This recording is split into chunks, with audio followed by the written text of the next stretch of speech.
تو قضا جو ہے پہلے اس کا تصور سمجھیں کہ ایک روزے کے بدلے، اگر روزے کی بات کر رہے ہیں، ایک روزے کے بدلے ایک روزہ رکھنا، یہ ہے قضا۔ اور کفارے کا تصور یہ ہے کہ کوئی شخص، کسی شخص سے کوئی گناہ ہو جائے، گناہ ہو، اس کو مٹانے کے لیے جو عمل کیا جائے اس کو کہا جاتا ہے کفارہ۔ تو جیسے روزے کا کفارہ ہے، روزہ جان بوجھ کر، مختلف شرائط ہیں، اس کی کنڈیشنز ہیں، وہ شرائط پوری ہو جائیں گی تو قضا بھی لازم ہوگی، کفارہ بھی لازم ہوگا۔ تو قضا سے کیا ہوگا؟ ایک روزے کے بدلے ایک روزہ، یہ بدل ہو گیا۔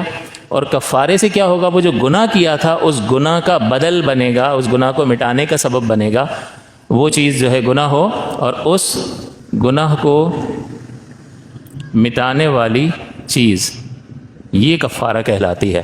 یہاں روزے کے باب میں جو ہے وہ 60 روزے ہوتے ہیں، غلام آزاد کرنا، 60 روزے رکھنا، یا 60 مساکین کو 2 وقت پیٹ بھر کر کھانا کھلانا، یا صدقہ فطر کی رقم جو ہے کسی کو دے دینا، یہ قضا اور کفارے کا تصور ہے۔ اب بعض صورتیں ایسی ہوتی ہیں کہ صرف قضا لازم ہوگی، کفارہ لازم نہیں ہوگا، اور بعض صورتوں میں قضا بھی لازم ہوگی اور کفارہ بھی لازم ہوگا۔ تو اس سلسلے میں جو ہے وہ بچوں کو ٹریننگ دینا بہت ضروری ہے کہ بعض اوقات جو ہے وہ بچے بہت کم عمر میں بالغ ہو جاتے ہیں، تو پہلے سے اگر احتیاط اور ٹریننگ نہیں ہوگی تو مجھے ایسے بھی مسائل پوچھے، بچی جو ہے وہ 9 سال سے لے کر 15 سال کی عمر میں بالغ ہو سکتی ہے۔ اب کوئی بچی اگر 9 سال کی عمر میں بالغ ہو گئی تو اس پر روزہ رکھنا فرض ہو گیا۔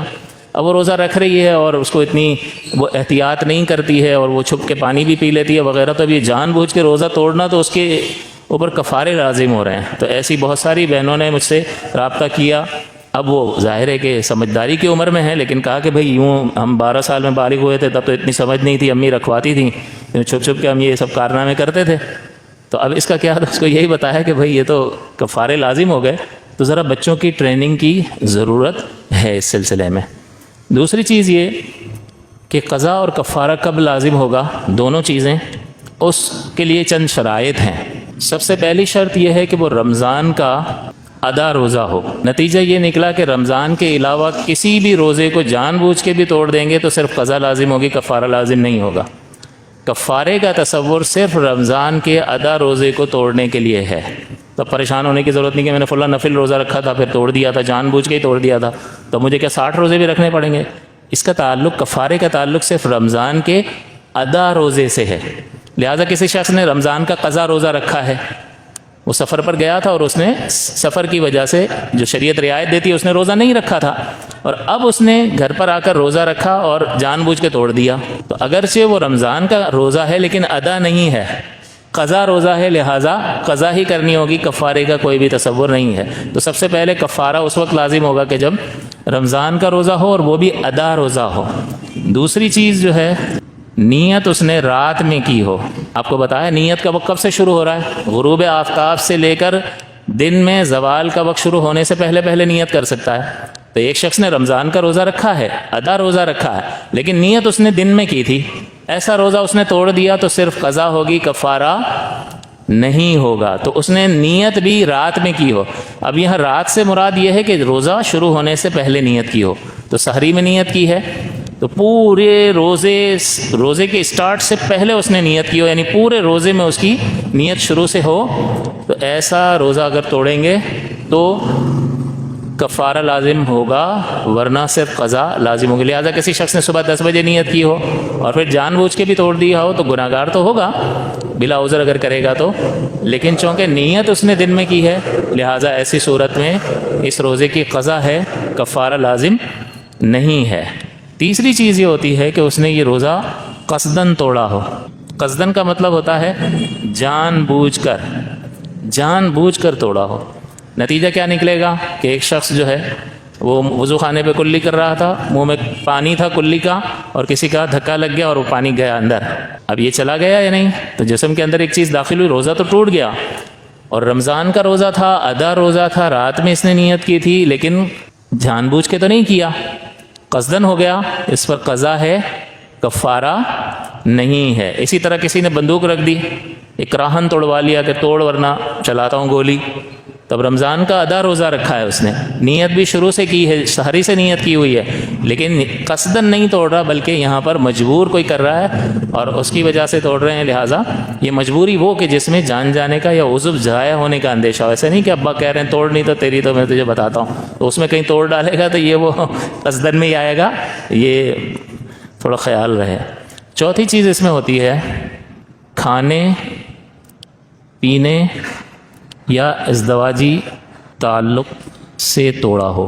کھانے پینے یا ازدواجی تعلق کے ذریعے اس نے روزہ توڑا ہو، یعنی ایسی چیز کھا پی لی کہ جس سے انسان لذت حاصل کرتا ہے، وہ چیز کھانے پینے سے. اور ازدواجی تعلق کے ذریعے جو زوجین میں تعلق ہوتا ہے اس کے ذریعے سے اگر غسل واجب کرے گا تب یہ کفارہ لازم ہوگا. لہٰذا آپ کو جو 3 صورتیں روزہ ٹوٹنے کی بتائیں کہ کسی بھی طرح خود پر غسل واجب کر لینا، تو ازدواجی تعلق کے علاوہ اگر کسی اور طریقے سے غسل واجب کر لے گا تو صرف قضا ہے، کفارہ نہیں ہے، کیونکہ غسل واجب کرنے والی اس صورت میں کفارہ بھی لازم ہوتا ہے، ادروائز نہیں ہوتا ہے. تو لہٰذا کسی اور غیر فطری طریقے سے کسی شخص نے روزے کی حالت میں رمضان کا روزہ ادا روزہ تھا، رات میں نیت کی تھی اور جان بوجھ کر یہ فعل کیا تو گناہ گار ہوگا، روزہ ٹوٹ جائے گا، لیکن صرف قضا ہے، کفارہ نہیں ہے. اور اس میں ایک اور چیز آ جاتی ہے، اگلی چیز جنایت کامل ہو. جنایت کا مطلب یہ ہوتا ہے جرم. تو غسل فرض کرنے کا کامل طریقہ جو ہے یہ ازدواجی تعلق ہے، دوسرے طریقے ناقص طریقے ہیں. تو کامل طریقہ یعنی جرم اس کا کمال کو پہنچے گا تو پھر قضا بھی ہے، کفارہ بھی ہے. کھانے پینے میں کمال کیا ہے؟ لذت والی چیز سے روزہ توڑا ہو. کیلا کھا لیا روزہ ٹوٹ جائے گا، قضا بھی ہے، کفارہ بھی ہے. کھانا کھا لیا، کھانے کی چیز سالن چاول روٹی، قضا بھی ہے، کفارہ بھی ہے. لیکن جس چیز سے انسان کی طبیعت کراہت محسوس کرتی ہے وہ کھا لیا، کیلے کا چھلکا کھا گیا تو ظاہر جسم کے اندر ایک چیز چلی گئی، روزہ تو ٹوٹے گا نا، لیکن یہ جرم کامل نہیں ہے، قضا ہے، کفارہ نہیں ہے. تربوز کھا لیا، قضا بھی ہے، کفارہ بھی ہے. تربوز کا چھلکا کھا لیا تو صرف قضا ہے، کفارہ نہیں ہے.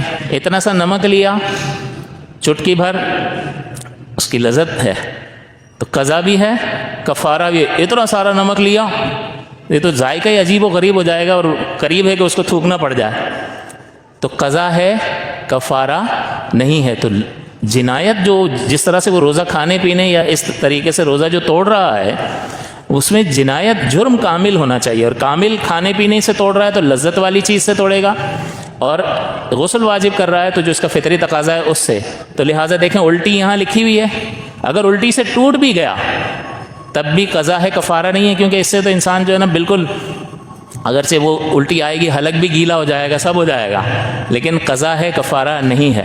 اسی طرح یہاں پر یہ غسل واجب کرنے کی صرف یہی صورت لکھی ہے کیونکہ یہی کامل جرم ہے. اس کے علاوہ میں اگر روزہ توڑا ہے تو صرف قضا ہے، کفارہ نہیں ہے. چھٹی چیز ہوتی ہے روزہ توڑنے کا کوئی شرعی عذر نہ ہو. اب مجبوری آ جائے گی اور اس حالت میں اس کی جان ہی کی مصیبت پڑ جائے گی تو پھر تو یہ عذر ہے نا اس کے ساتھ، تو پھر تو مسئلہ نہیں ہے. رمضان کا آدھا روزہ ہے، رات میں نیت کی، جان بوجھ کے ہی پانی پی کے جان بچا رہا ہے، پانی پی رہا ہے، جرم بھی بظاہر کامل ہے لیکن عذر ہے اس کے ساتھ. جیسے ہیٹ اسٹروک وغیرہ ہو گیا تھا، اس میں بندہ سڑک پہ گر گیا روزے کی حالت میں، تو اب اس کی جان بچائیں یا روزے کو دیکھیں گے؟ اس کی جان بچائیں گے. ہاں کسی قابل اعتماد مفتی صاحب کے کہنے پر نہ توڑ رہا ہو، اس کو لگا کہ روزہ میرا ٹوٹ گیا، یہ چیز ہو گئی ہے، وہ مفتی صاحب کے پاس گیا، وہ بھی اپنی کسی الجھن میں تھے، انہوں نے کہا ٹوٹ گیا تمہارا روزہ. اب جب اس کو فتویٰ مل گیا تو اس نے کہا اب تو ٹوٹ ہی گیا، چلو پانی پی لیتا ہوں. حالانکہ حقیقت یہ تھی کہ ٹوٹا نہیں تھا اور وہ قابل اعتماد مفتی صاحب تھے، صاحب علم تھے، لیکن ہو جاتا ہے انسان ہے. تو اب اس کا کوئی نافرمانی کا قصد و ارادہ نہیں ہے، لیکن جب اس کو پتہ چلا کہ ٹوٹ گیا ہے تو اس نے پھر گھر جا کے پانی بھی پی لیا، تو اب یہاں یہ جرم نہیں کہلائے گا بلکہ غلطی ہو گئی. اور یہ تو ان مفتی صاحب کے قول پر اعتماد کرتے ہوئے اس نے آگے کارروائی کی ہے، لہٰذا قضا ہے، کفارہ نہیں ہے. اگلی چیز ہے کوئی حدیث اس نے پڑھی اور حدیث کے ظاہری مضمون کو دیکھ کر اسے لگا کہ اس حالت میں روزہ ٹوٹ گیا، اور اس نے خود ہی مفتی بن کر فیصلہ بھی کر لیا اور آگے کارروائی بھی کر لی کہ جب ٹوٹ ہی گیا، حدیث میں آ گیا، تو پھر اب تو باقی نہیں رہا، تو بھوکا پیاسا رہنے کا کیا فائدہ، اور اس نے پانی پی لیا.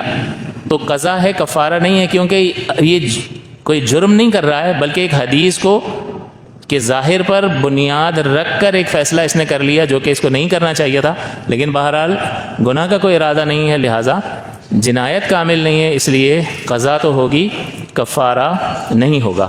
پھر یہ ساری چیزیں پائی گئیں، ادا کا رمضان کا ادا روزہ تھا، رات میں نیت کی تھی، جان بوجھ کے توڑا، کھانے پینے سے توڑا، بالکل صحیح لذت والی چیز کو کھایا، کوئی مجبوری بھی نہیں تھی، کسی مفتی صاحب کے قول پہ بھی عمل نہیں کیا تھا، اور کوئی حدیث بھی پڑھ کر ایسا نہیں کیا تھا، ساری چیزیں ایسی تھیں کہ اس پر قضا اور کفارہ دونوں لازم ہونا چاہیے تھا۔ لیکن روزہ توڑنے کے بعد کوئی ایسا عذر اس کو لاحق ہو گیا کہ جس میں اس کو روزہ توڑنا ہی پڑتا، تب بھی قضا ہوگی، کفارہ نہیں۔ جیسے کسی خاتون نے پانی پی کر روزہ توڑ دیا، یہ ساری شرائط پوری ہو رہی تھی، تو آپ کیا کہیں گے؟ بھائی قضا بھی ہے اور 60 روزے کفارے کے بھی رکھنے پڑیں گے۔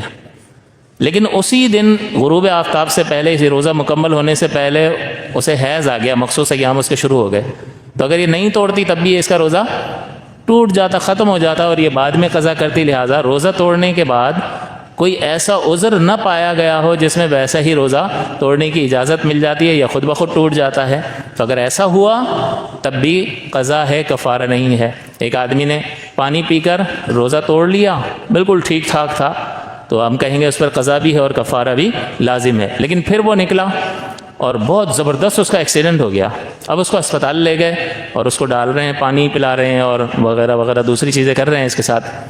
تو اب چونکہ ایسا عذر، اس نے روزہ توڑ دیا تھا، اس وقت تک جب تک حادثہ نہیں ہوا تھا تب تک قضا بھی لازم تھی اور کفارہ بھی لازم تھا، لیکن ایسا عذر آ گیا کہ اس عذر کی وجہ سے تو اس کو توڑنا ہی پڑ جاتا، لہٰذا قضا لازم ہوگی، کفارہ لازم نہیں ہوگا۔ تو بس